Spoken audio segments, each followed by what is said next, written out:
I want you to do me a favor right now. Just take a really deep breath. And I mean a real fill your lungs kind of breath, not just that shallow sitting at your desk breath. Oh, yeah. You can literally taste the air in here. You really can. Hmm. Imagine that air is just thick, heavy. It is carrying the scent of, 75 years of seasoned cast iron? Easily 75 years, there is this distinct note of caramelized beef fat. A heavy hit of butter. Definitely a lot of butter.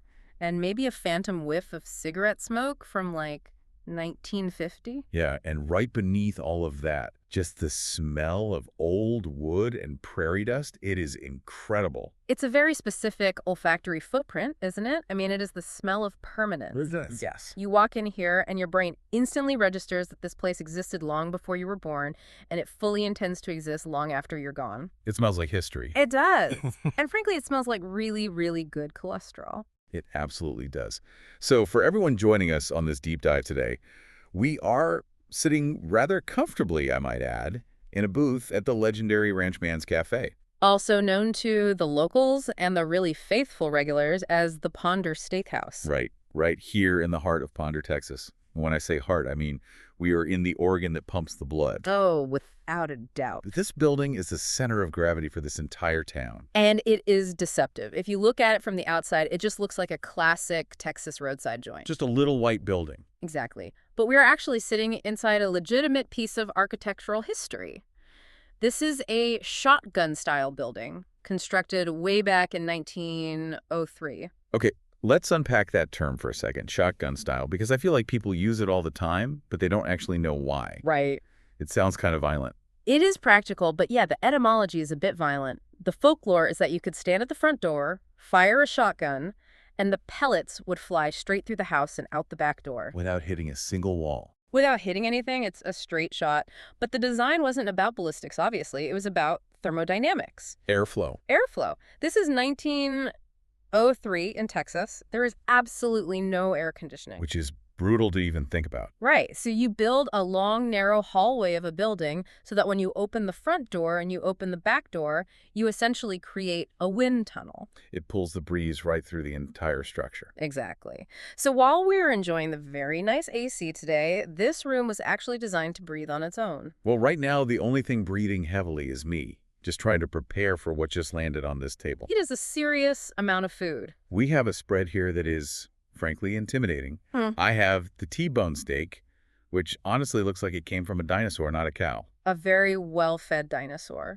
And I went with the legend, obviously. You had to, the chicken fried steak. The CFS.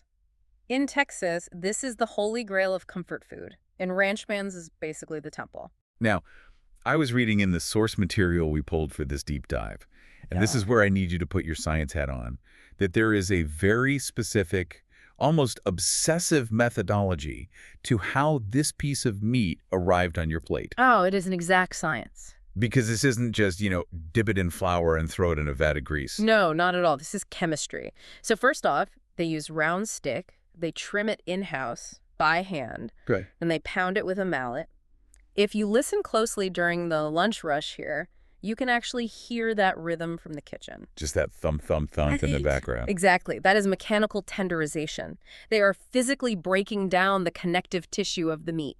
But the real magic, the secret, happens in the fryer. At the temperature, right. Precisely the temperature. Most fast food joints or high-volume diners, they fry at 375 degrees, maybe even 400. Because they just want speed. Right, they want to flash fry the outside, get it brown, and get it out the drive-through window in 3 minutes flat. Which usually results in a burnt, super hard crust and a center that tastes like shoe leather. Or the exact opposite, a totally soggy center because the moisture got trapped and literally steamed the breading right off the meat from the inside out. So what does Ranchman's do differently? They fry at exactly 335 degrees Fahrenheit. That seems really low for deep frying. It is deceptively low. It is essentially the low and slow method of deep frying. At 335, you are in this perfect sweet spot. Okay, break that down for me. You are hot enough to trigger the Maillard reaction, that's the browning process that gives you that nutty, savory, delicious flavor.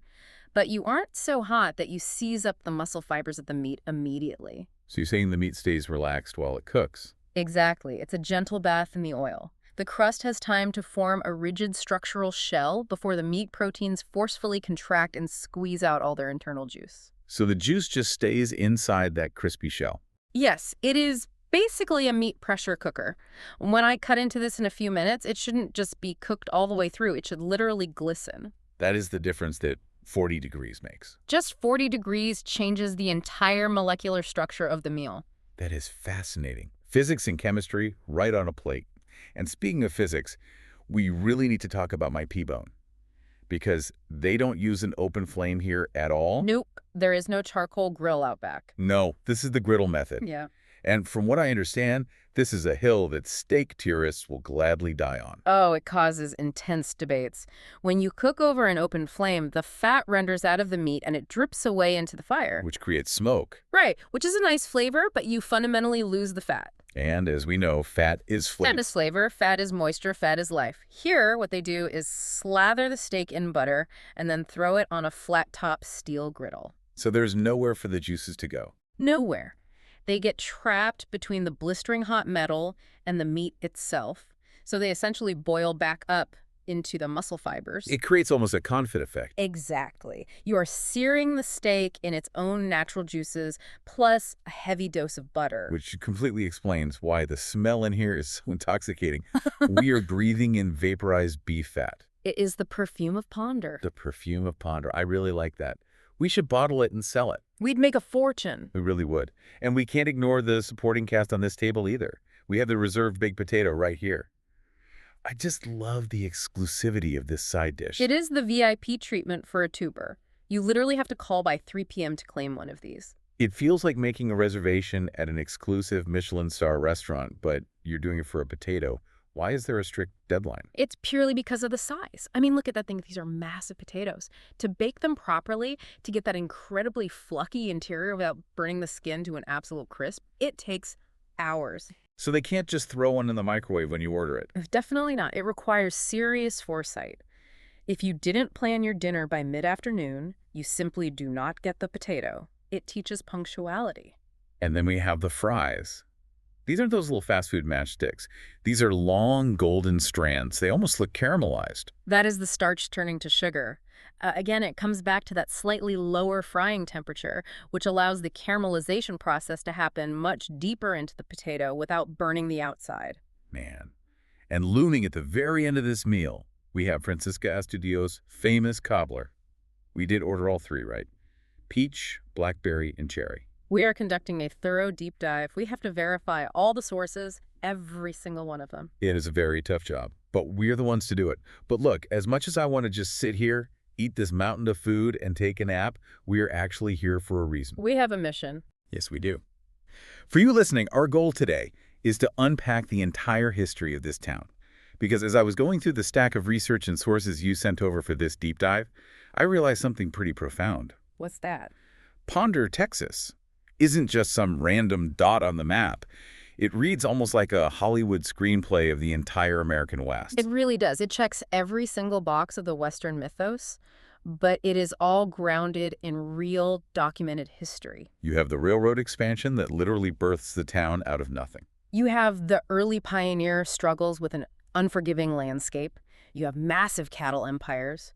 I mean, the literal birth of the 6666 ranch happened here. Which is mind-blowing. And then you have tragic, unsolved mysteries involving buffalo hunts out on the frontier. You've got bank robbers during the Great Depression, shootouts. And then eventually you actually have Hollywood coming in to film it all. It is a complete microcosm. If you understand the history of Ponder, you really understand the history of Texas. Exactly. So let's rewind the clock for a minute. We need to go back before the steak, before this shotgun building was even a thought.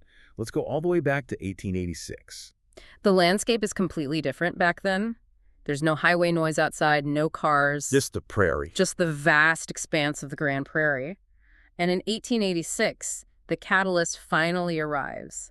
The Gulf, Colorado, and Santa Fe Railway. The Iron Horse making its way north. They decide they are going to push a rail line from Fort Worth, heading north towards the Indian Territory, which is modern-day Oklahoma. Now, in the late 19th century, the railroad was essentially the hand of God for these rural areas. Absolute power.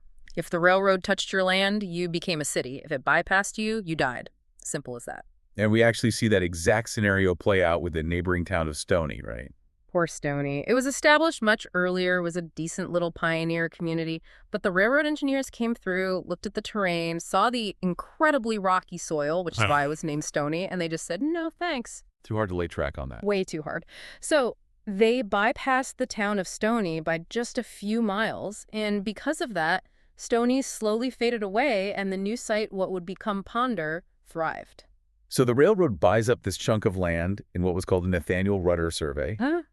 and they literally plat a town from scratch. They drew it right out on paper. I love looking at these old original town maps in the source documents because they are just so wildly optimistic. They laid out a massive grid, 20 blocks total. It is a classic textbook railroad town design. The train tracks are the spine of the community. Everything radiates out from those tracks. Yeah. And there was a very functional segregation built into the actual layout of the town. Or the east side versus the west side dynamic. Exactly. The east side of the tracks was the industrial engine. That is where the depot was located. That's where the massive cotton gin would eventually be built. Later on, that's where they put the rodeo arena. So it was loud, dusty, dangerous. It was where the heavy, dirty work happened. Now, the west side of the tracks, which is exactly where we are sitting right now, that was civilization. This is where the retail businesses opened up. Where the churches were built, where the school was, and where the families actually lived. So the daily routine was basically you worked over in the east and you lived over in the west. You crossed the tracks to go home at the end of the day. So the town is platted out. People are slowly moving in, buying up these optimistic little lots. And the railroad, in its infinite corporate wisdom, decides to name the town Gerald. Gerald, Texas. Now, I don't want to offend anyone named Gerald who might be listening to this. It's a perfectly fine name. It's a strong name. But for a rugged, dusty Texas frontier town, it lacks a certain grit. It is a bit mild for a place where people were fighting off wild animals and breaking untamed land. Right. But the residents initially didn't mind. They just wanted to get established. They started building their homes. But then they hit the absolute classic bureaucratic wall. The United States Post Office. The mortal enemy of many a small developing town. Around 1889, or maybe 1893, the historical records in our sources are a little fuzzy on the exact year the town applies for an official post office so they can, formally exist on the map. Okay, and the Postal Service writes back and essentially says, we have a major problem. There is already a Gerald, Texas. I can just imagine the town meeting that followed that letter. Just a bunch of dusty pioneers standing around going, well, folks, we already painted the sign, but we got to scrape the paint off and start over. They had to pivot immediately. And in small-town Texas, during that era, when you suddenly need a new name for your town, you usually look around for the guy with the most money or the most political influence. Enter William A. Ponder. W.A. Ponder. Now, was he a local? Did he actually live on one of these 20 blocks? No, not really. He was a very wealthy Denton banker and a massive landowner in the region. He wasn't necessarily a resident of the town itself, but he was an absolute power broker for the entire county. And this is really important context for you listening. He wasn't just some rich guy hoarding wealth. He was a true visionary for the area. He was part of this group called the Syndicate. Which sounds completely like a mob movie or a comic book villain organization. But it was actually about higher education. It does sound deeply nefarious, but the Syndicate was actually just a group of incredibly influential progressive men in Denton who were singularly obsessed with bringing higher education to North Texas. W. Pemberton was highly instrumental in establishing the Texas Normal College, right? Yes, which today we know as the University of North Texas, a massive institution. And he also helped found the College of Industrial Arts, which eventually became Texas Women's University. So by choosing to name their little railroad stop Ponder, these pioneer residents were actually being very shrewd.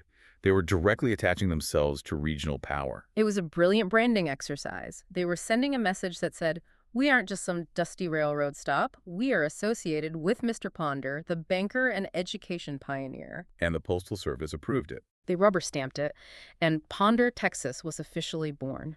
Now, you mentioned the geography earlier, the Grand Prairie. When we drove into town today, looking out the windows, it just looked like beautiful, rolling farmland. Very pastoral. Yeah. But going through the sources, I get the distinct sense that underneath that nice green grass, this land is an absolute fighter. Oh, it is highly deceptive. The soil here is incredibly rich, yes, but it is locked away. It is a very deep clay subsoil. And clay is just miserable to dig through. It is totally miserable if you are an early pioneer arriving with just a wooden plow or a really light cast iron plow. You're basically scratching at concrete. And then on top of the clay, you have the grass. Which isn't just regular grass.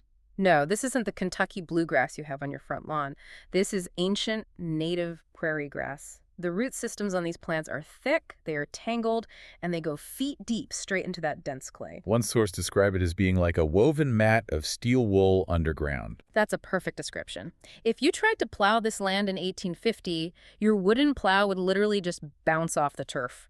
Or it would just snap in half. It had to be heartbreaking work. It was demoralizing. You could look at the dirt and see the agricultural potential, but you physically couldn't access it. So what changed? How do they crack the code? Technology finally caught up.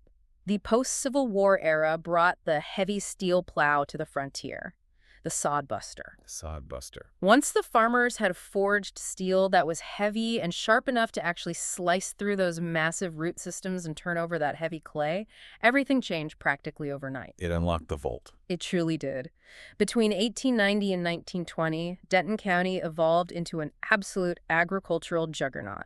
It ranked first or second in the entire massive state of Texas for wheat production. And Ponder was right in the geographic middle of that boom. They went from being unfarmable wildland to the breadbasket of the state in basically one single generation. But before the wheat boom and before those fancy steel plows arrived, you just had the really tough people who showed up in wagons and just tried to survive the elements. The true pioneers. And if we're talking about pioneers in Ponder, we absolutely have to talk about the Crystal family. Silas and Mary Crystal. They are the bedrock of this whole narrative. Yeah. They came down from Missouri in 1855.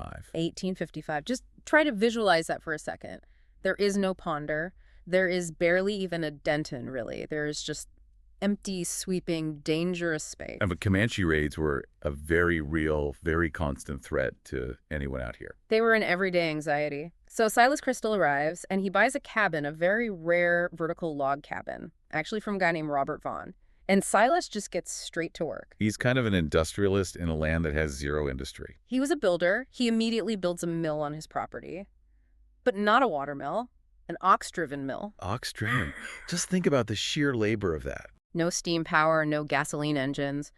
Just massive oxen walking in a continuous circle all day long, turning a heavy stone gear to grind corn into meal. It was the only functioning mill for miles around. Exactly. If you lived on the frontier and you wanted cornmeal to survive the winter, you made the trek to the Crystal's place. And he didn't stop there. He also built a school right there on his land, which became known as Crystal School Number 39.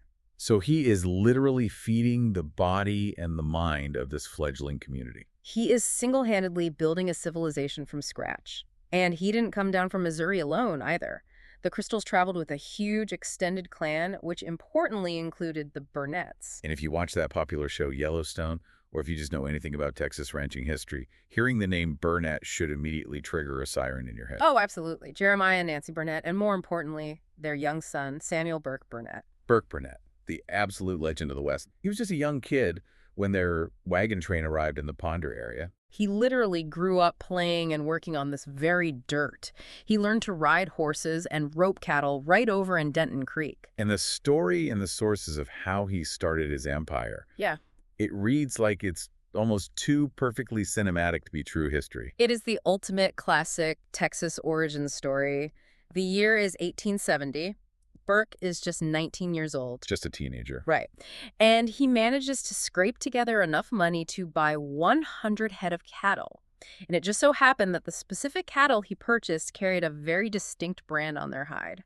4 6s. The 66? 66. The 6666? That was the seed of the empire. He took those 100 cows, he learned the entire ranching trade right here in the Ponder area, and then eventually he moved his operation further west to Wichita Falls to establish the 6666 Ranch. Which, for those who don't know, became one of the largest, wealthiest, and most famous ranches in the entire world. It's still a massive deal today, and it's wild to trace it back and realize that the 6666 empire started with a teenager learning the ropes in Ponder, Texas. He eventually became known as the Big Boss.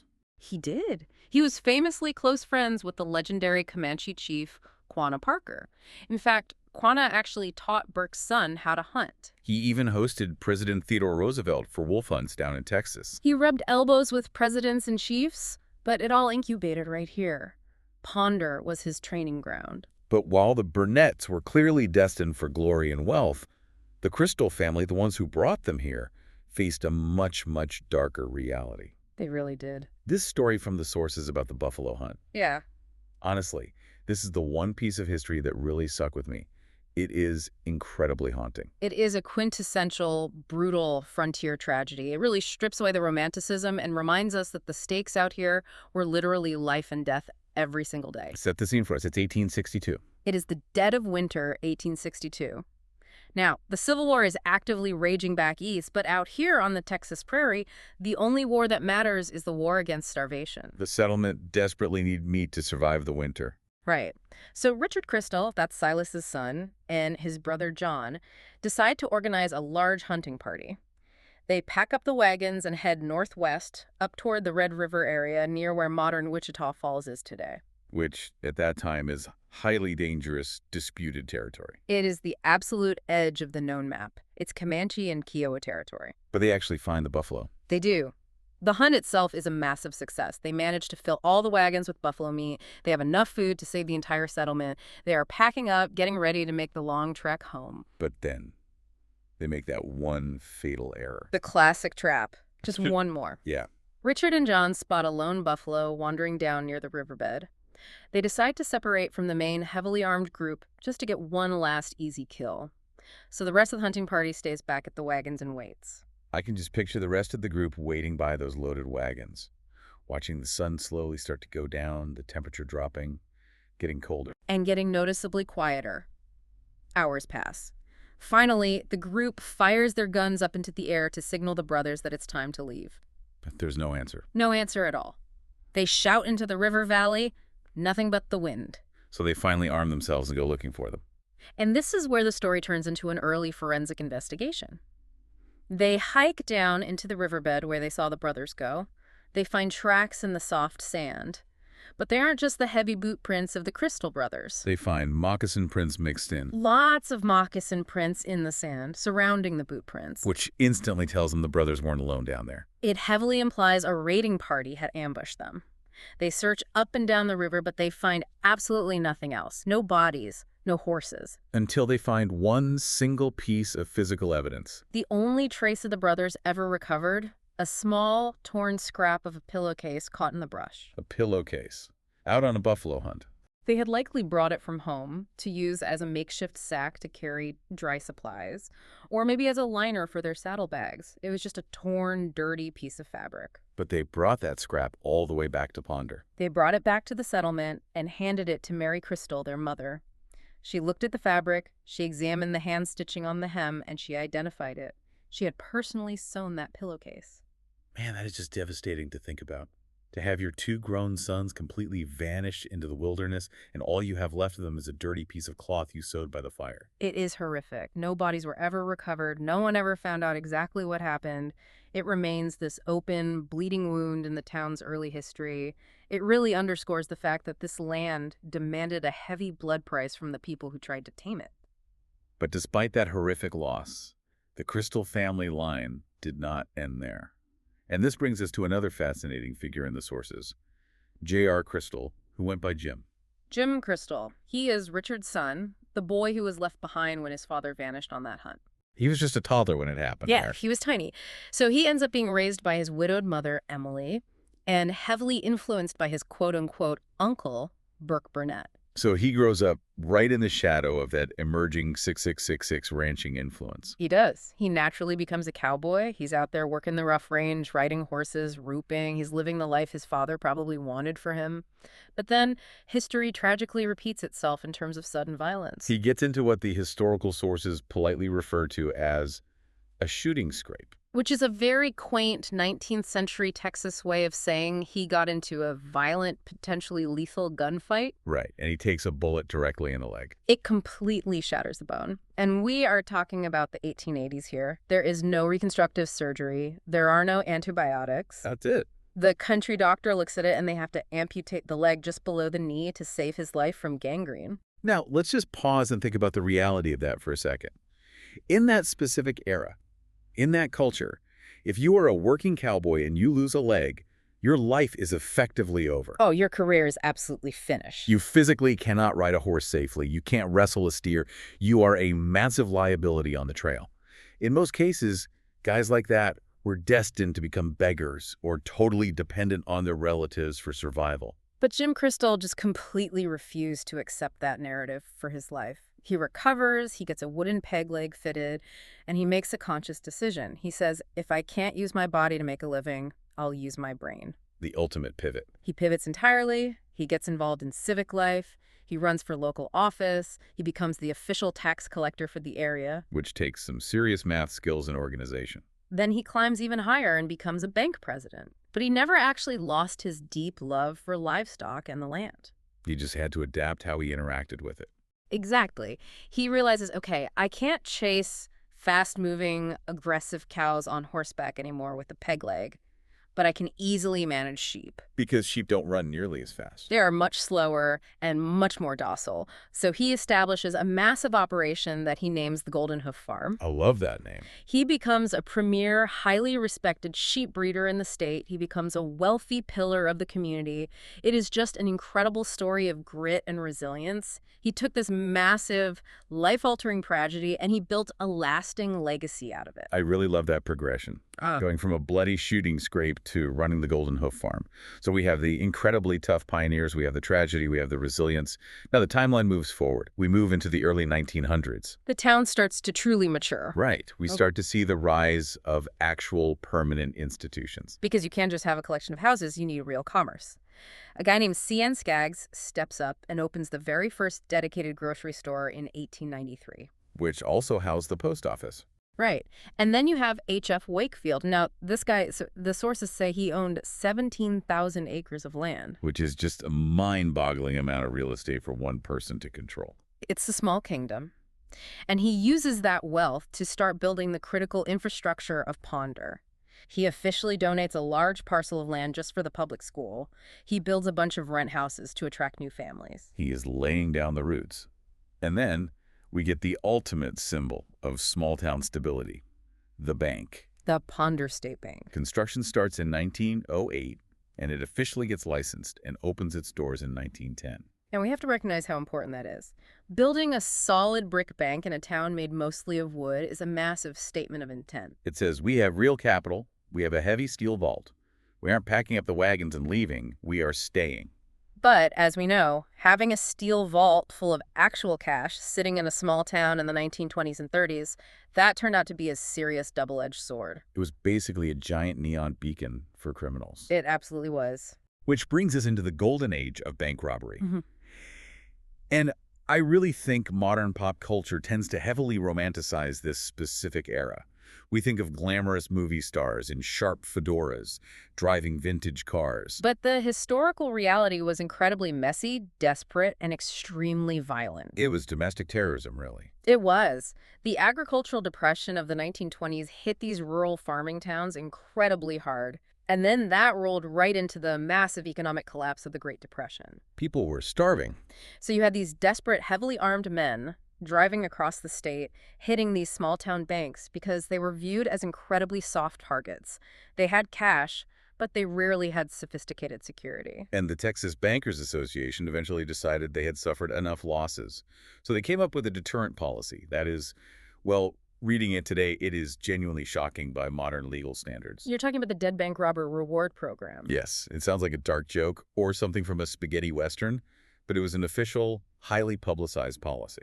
Not a joke at all. The Bankers Association officially offered a standing cash bounty of $5,000 to anyone who killed a bank robber caught in the act. And what was the reward for catching one alive and handing him over to the courts? Zero. Not a single dime. So let's just look at the raw ethics of this for a second. You are financially incentivizing the local police and honestly just heavily armed private citizens to flat out execute suspects in the street rather than attempt an arrest. It was a fully sanctioned corporate hit. Yeah. And you have to put that money in context. $5,000 in 1927 is roughly equivalent to about $90,000 today. That is completely life-changing money during the Great Depression. You could literally buy an entire working farm for that kind of money. So what ended up happening, you had local sheriffs and deputies literally standing around inside the bank lobbies, holding loaded shotguns, secretly hoping someone would walk in and try to rob the place just so they could shoot them and pay off their family's mortgage. It completely turned local law enforcement into incentivized bounty hunting. It really did. It created a highly volatile atmosphere. And Ponder, with its nice brick bank, was absolutely in the crosshairs. The bank was actually successfully burglarized in 1920. They broke in at night and stole the railroad ticket sales money. And there were more attempts after that. There were aborted attempts in July of 1920 and April of 1925. But the most famous incident, the one that everyone talks about, involves the notorious Barrow game. Bonnie and Clyde. Well, specifically their close associate, Raymond Hamilton. He was arguably the brains of that particular outfit when it came to logistics. In 1934, he decides to target the Ponder State Bank. He does his homework. He scouts the town, he memorizes the layout of the streets, the location of the vault, he gets his guns ready, he is fully prepped for a massive score. He drives into town, walks up to the brick building, kicks in the front door. And the entire bank is totally empty. I laughed out loud when I read that in the sources. Just completely empty. Utterly bare. The bank had failed. The relentless pressure of the Great Depression had finally killed it. It had officially liquidated all its assets and locked its doors for good exactly one single week before Raymond Hamilton showed up to rob it. That is just glorious poetic irony. The collapsed economy managed to completely rob the bank before the actual professional bank robber could get his hands on it. The vault was standing wide open and bare. The historical story goes that Hamilton was absolutely enraged, just standing there screaming at the empty teller cages in disbelief. I mean, he put all that work into planning it. Right. But reportedly, later on, when he met back up with Clyde Barrow at their hideout, they both ended up laughing hysterically about the irony of it. It just perfectly highlighted the total absurdity of the times. You simply cannot rob a ghost. But that specific brick building, the one Hamilton tried and failed to rob it, didn't just crumble into dust. It actually found a very glamorous second life decades later. It really did. In 1967, the circus officially came to town. The filming of the classic movie Bonnie and Clyde, starring Warren Beatty and Faye Dunaway. The location scouts for the studio were driving all over Texas, desperately looking for small towns that looked authentically like the 1930s. They needed that specific aesthetic. And because Ponder hadn't exploded with modern development, it had sort of naturally frozen in time. And that original brick bank building was still standing right there on the street, perfectly preserved. It was exactly what the director wanted. So they literally filmed major bank robbery scenes right next door to where we are eating this steak right now. Right outside these very windows. And what's amazing is that the entire Hollywood cast and the huge production crew basically treated Ranchman's Cafe as their own private commissary during the shoot. The ultimate catering truck. Exactly. There are local legends passed down about Warren Beatty sitting in this exact dining room, eating a greasy burger, probably charming all the local waitresses. Faye Dunaway sitting in a booth having a slice of homemade pie between takes. It permanently cemented Ponder's visual identity in pop culture. If you watch that iconic movie today, you are looking at the real Ponder, Texas. It's fascinating how it blurred the lines between the real historical outlaws like Raymond Hamilton and the glamorous movie outlaws portraying them. And Ranchman's was literally the green room for all of it. Speaking of Ranchman's, we've been talking all around this building, but we really need to talk about the building itself. We established early on that it's a shotgun house built in 1903. But it wasn't always a steakhouse. No, it has had many different past lives. It was originally built as a small restaurant early on, but then it transitioned into a barber shop. A barber shop. Yes. In fact, if you look over there, the exact spot where the flat-top grill is right now, where Dave Ross and his cooks sear thousands of steaks, that specific patch of floor is exactly where the old barber chair used to sit. I am just going to assume they swept up the floor really, really well before they eventually started cooking food in there. I strongly imagine the county health inspector insisted on a very deep clean yes. So it was a restaurant, then a barber shop, then what? Then it became a hardware store for a while. But the true soul of this place, the distinct culinary entity that we now know and love as Ranchman's, really officially began in 1948. Thanksgiving Day, 1948 to be precise. Grace Jackson. Everyone called her Pete. She is the undisputed matriarch of this entire establishment. How did she get started in this shotgun building? Well, originally she owned a little grocery store right next door, and she ran a tiny lunch counter inside it just to feed the locals. But her cooking was just too good. Word spread. The little counter was constantly overflowing with hungry people. She desperately needed more space. So she expanded. She bought the 1903 shotgun building next door, moved the restaurant operation in here, and she completely set the tone for the next 7 decades. No frills, no fancy tablecloths, just incredibly high-quality food. She established the Ponder way of doing things. And then we fast forward a bit and we have to talk about Dave Ross. Dave Ross is the guardian of the legacy. He started working here way back in the 1970s. Just as a kid, right? Yeah, he was just a young guy. He worked as a weekend grill cook. He learned how to butcher the meat. He learned how to bake the pies. He systematically learned every single inch of this complex business from the ground up. And he eventually bought the entire business in 1992. He did.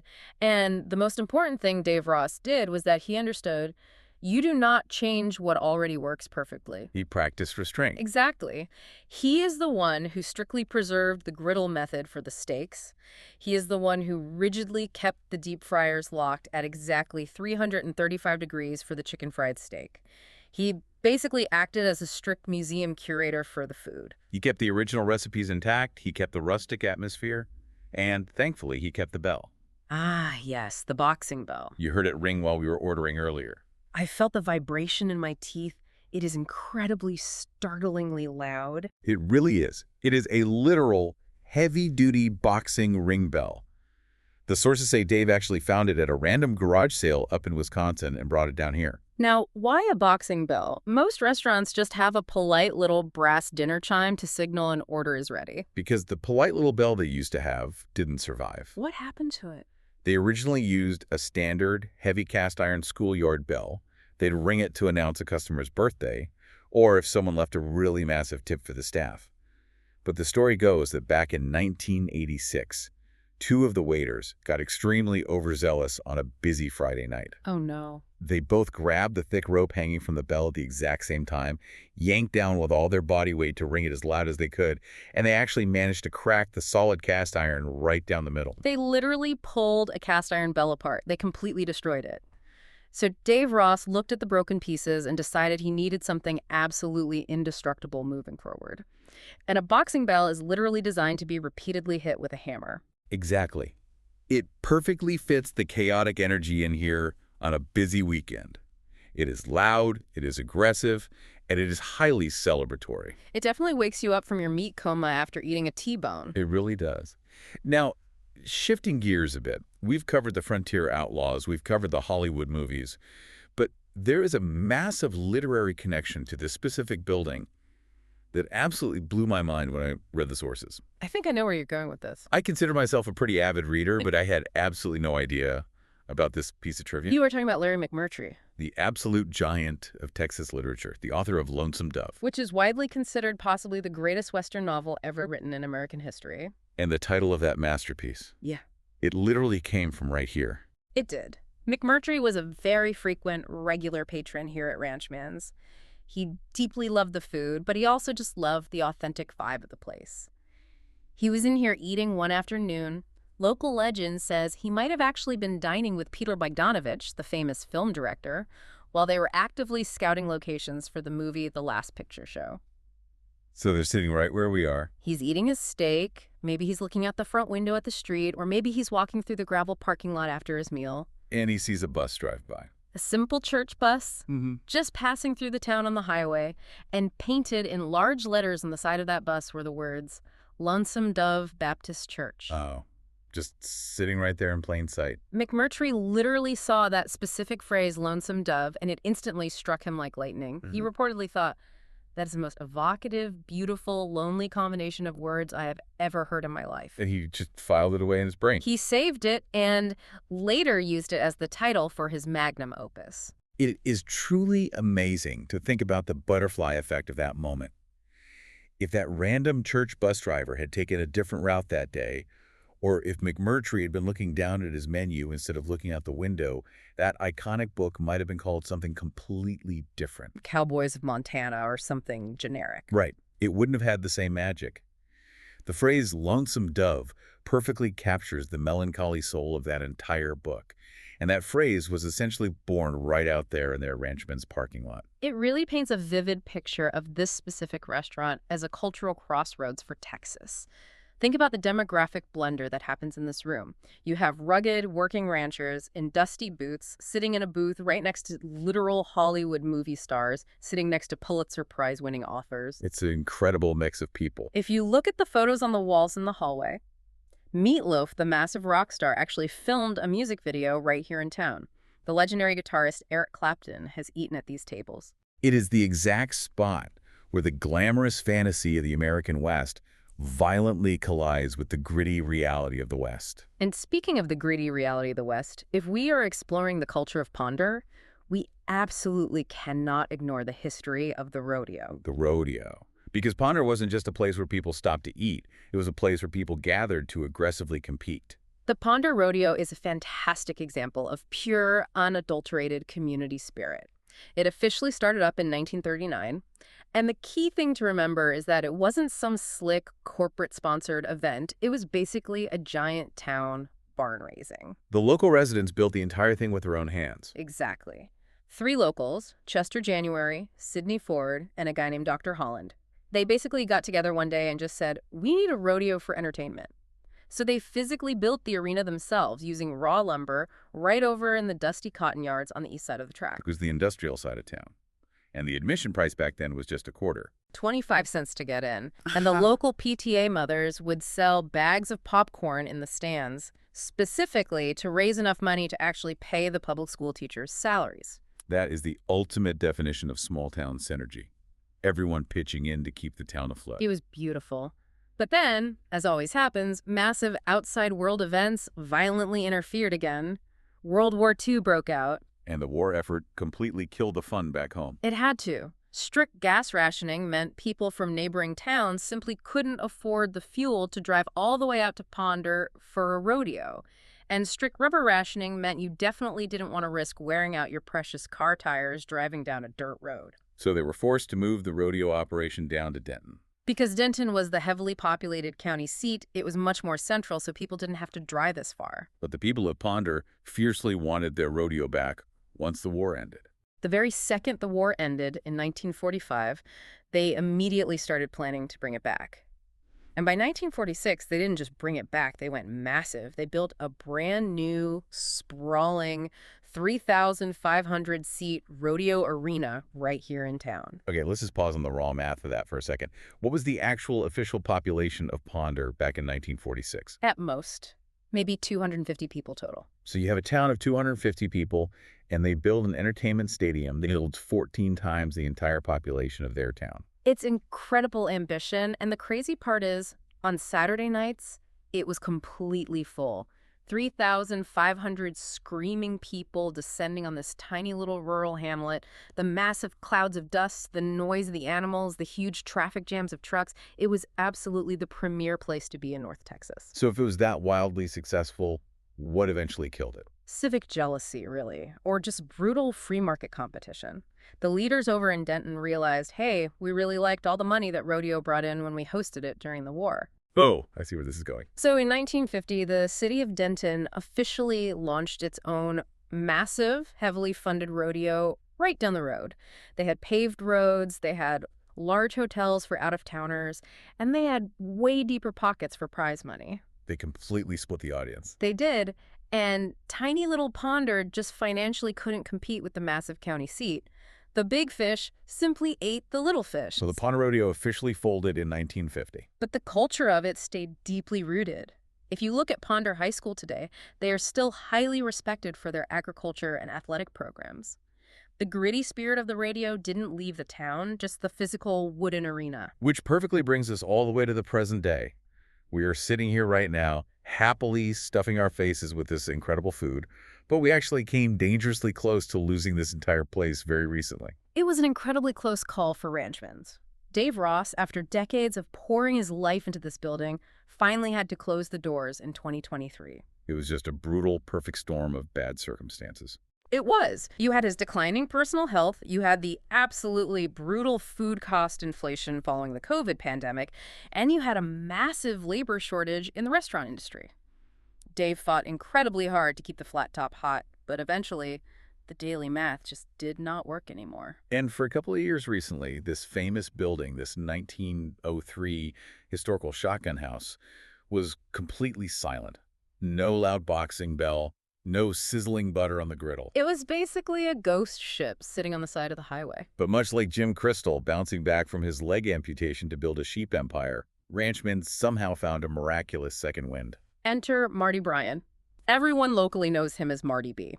He is a highly successful local restaurateur who completely understands the cultural assignment here. He officially bought the entire property in 2025. And I was reading an interview with him in the source materials where he uses a specific phrase that I absolutely loved. He explicitly called his business strategy nostalgia maintenance. Nostalgia maintenance. That is a brilliant way to phrase it. Because it means you don't come into a historic gem like this and rip out the walls to put up bright neon lights and start serving trendy avocado toast. Right, you have to respect the ghosts. You keep the original heavy iron griddle. You proudly keep the 75-year-old grease stains on the floorboards. You keep the deafening boxing bell. But to make the financial business model actually work in the 21st century, you carefully add a nice outdoor patio and a full saloon out back. He's basically using modern amenities to subsidize and protect the historical core of the restaurant. Exactly. And because he took that massive financial risk, we get to sit here in this booth today. We literally get to taste the history. It's an amazing save. So as we start to wrap this up, and as I seriously eye that peach cobbler sitting over there, what is the grand takeaway from all this? We have covered a massive amount of historical ground today, all the way from ox-driven corn mills to Hollywood movie sets. If I have to boil it down, I think the town of Ponder is a masterclass in adaptation. Literally nothing out here went according to the original plan. Nothing. The virgin land was way too hard to farm with wood, so they waited and utilized new heavy steel plows. The original town name of Gerald was already taken by the post office, so they shrewdly found a wealthy patron to name it after. The local bank completely failed during the Depression, so they pivoted and rented it out as a movie set. The massive rodeo died out, but the tight-knit community survived anyway. It is entirely a town of pivots. It is. It perfectly illustrates the idea that you do not survive out on the harsh frontier by being rigid and stubborn. You only survive by being fluid. You take the heavy punch, whether that punch is a terrifying Comanche raid or the total collapse of the Great Depression, and you just keep moving forward. And there is a really deep, almost poetic irony in the town's name itself. Ponder. The definition of the word. To think deeply, to reflect. Yeah, exactly. It started out as just Gerald, which is just a random guy's name, but it legally became Ponder. And despite all the inherent violence of the frontier, despite the brutal dead robber bounties and the shootouts, this little spot on the map eventually evolved into a place where people deliberately stopped their cars to just sit and think. Larry McMurtry stopped here to think and reflect, and he created a masterpiece. We are sitting here today stopping to think and reflect on the past. It has essentially become a rural sanctuary of contemplation, served with a massive side of caramelized French fries. The absolute best kind of sanctuary you can find. I completely agree. Well, here is my final thought, my challenge to you, the listener. If you are ever driving through North Texas, do not just fly by on the massive interstate. Take the exit. Turn down FM 156. Drive into town and physically find this little white shotgun building. Walk through the front door. Just stand in the hallway and listen for that massive bell to ring. Smell the 75 years of history cooked into the walls. Sit down. Order the T-bone steak, medium rare, obviously, and just let yourself sit there for a minute. Imagine Raymond Hamilton furiously kicking in the door of the empty bank right next door. Imagine the bright Hollywood movie cameras rolling out in the street. Imagine those terrifying moccasin prints pressed into the riverbed sand over a century ago. It is all still here, quietly vibrating in the air around you. History isn't just trapped in a dusty textbook. It is literally right under your feet. And sometimes, if you're lucky, it's right there on your fork. Speaking of forks, that peach cobbler is absolutely not going to eat itself, and the ice cream is starting to melt. You are definitely going to have to share that with me. We will see about that. Thank you so much for joining us for this deep dive into the incredible history of Ponder, Texas. Stay curious. And stay very hungry.